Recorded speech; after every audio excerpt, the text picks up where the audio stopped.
السلام علیکم ناظرین، میں ہوں عائشہ حمید اور آپ دیکھ رہے ہیں DTV NL۔ حکمرانوں نے پاکستانی عوام کو کبھی بھی جمہوریت کے لائق نہیں سمجھا۔ پاکستان میں اب تک سوائے عوام کے سب نے حکومت کی ہے۔ اب ہو سکتا ہے کہ اس ولاگ کو جمہوریت کے خلاف ایک مذموم سازش قرار دیں، لیکن میں نے تو اپنی طرف سے یہ کوشش کی ہے کہ موجودہ حکمرانوں کو پاکستان میں آداب حکمرانی سے روشناس کرواؤں تاکہ وہ اطمینان سے ہم پر حکومت کریں اور عوام بھی چین و سکون کا سانس لے۔ یہ کیسے ممکن ہے؟ بس سمجھ لیجئے کہ یہی نسخہ کیمیا آج کی میری اس ولاگ کا مطمع نظر ہے۔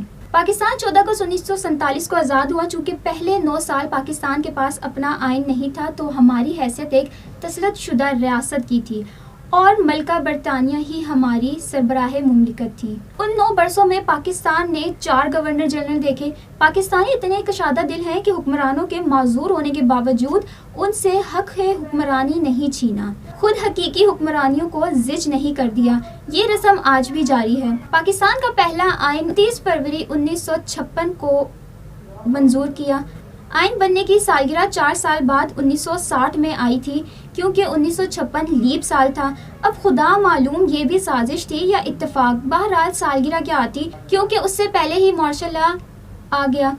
حکمرانوں نے پاکستانی عوام کو کبھی بھی جمہوریت کے لائق نہیں سمجھا، اس لیے پہلے بنیادی جمہوریت کا تجربہ کیا گیا اور ملک کے حکمرانوں کا چناؤ چند ہزار MD ممبرز کے سپرد کیا گیا۔ پاکستان میں بالغ رائے دہی پر پہلے انتخابات ستمبر 1970 میں ہوئے، مگر اس کے نتیجے میں حکومت بننے سے پہلے ملک دخلت ہو گیا۔ باقی ماندہ پاکستان میں جس کی حکومت بنی وہ پھانسی پر چڑھنے کے باوجود آج بھی زندہ ہے۔ فوج اور سیاستدان باری باری اس ملک پر حکومت کرتے رہے، اگر کسی کو حکومت نہ ملی تو وہ عوام کو نہ ملی۔ وقت کے ساتھ ساتھ یہ چناؤ کا کھیل اس قدر مہنگا کر دیا گیا کہ یہ شوق ایک مخصوص طبقے جو کہ جاگیرداروں، کاروباری حضرات، سابق اعلیٰ سرکاری ملازمین اور ان کے اپنے خاندان تک محدود ہو کر رہ گئی۔ دنیا اس کو موروثیت کہتی ہے، جبکہ ہمارے یہاں اسے حقیقی جمہوریت کا نام دیا گیا۔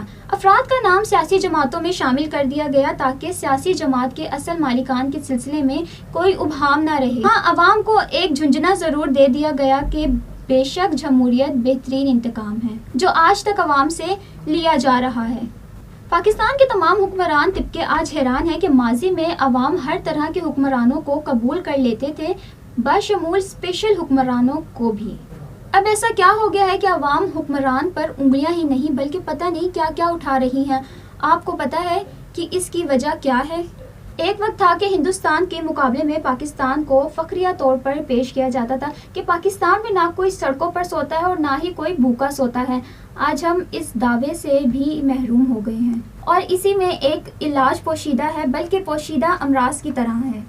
ایک خبر کے مطابق ملک میں گدھا گروں کی تعداد لگ بھگ 4 کروڑ کے قریب ہے، اور اگر ملک کی آبادی کو 24 کروڑ مان لیا جائے تو اس ملک کی آبادی کا 16% بنتا ہے۔ ملک میں ذہنی امراض میں مبتلا افراد کی تعداد بھی کروڑوں میں بتائی جاتی ہے۔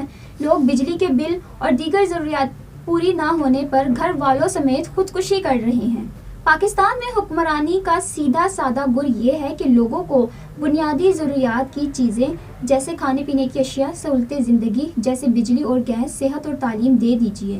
لوگوں کو اس بات سے کوئی غرض نہیں ہے کہ ملک میں کون حکومت کر رہا ہے اور کیوں کر رہا ہے، ملک میں بنیادی حقوق ہیں یا معطل کر دیے گئے ہیں۔ سچ پوچھیے تو لوگوں کو دونوں کا فرق بھی نہیں پتا ہوگا، کیونکہ جب ایک حکمران نے آئین کو 12 صفات کی کتاب قرار دیا تھا تب بھی عوام خاموش رہی تھے۔ عام لوگوں کو اس سے کوئی فرق نہیں پڑتا کہ عدالت آئینی ہے یا نہیں، ملک میں کسی بھی عہدے پر چناؤ کا طریقہ کار کیا ہے وغیرہ وغیرہ۔ بس لوگوں سے جینے کا حق نہ چھینے تو آپ کو حکمرانی کرتے رہنے دیں گے۔ عام طور پر کہا جاتا ہے کہ عوام طاقت کا سر چشمہ ہے۔ اس پر کسی دل جلے نے پوسٹ بنائی کہ عوام طاقت کا سر اور چشمہ ہے، باقی اعضاء جیسے ہی پتہ چلے گا عوام کو مطلع کر دیا جائے گا۔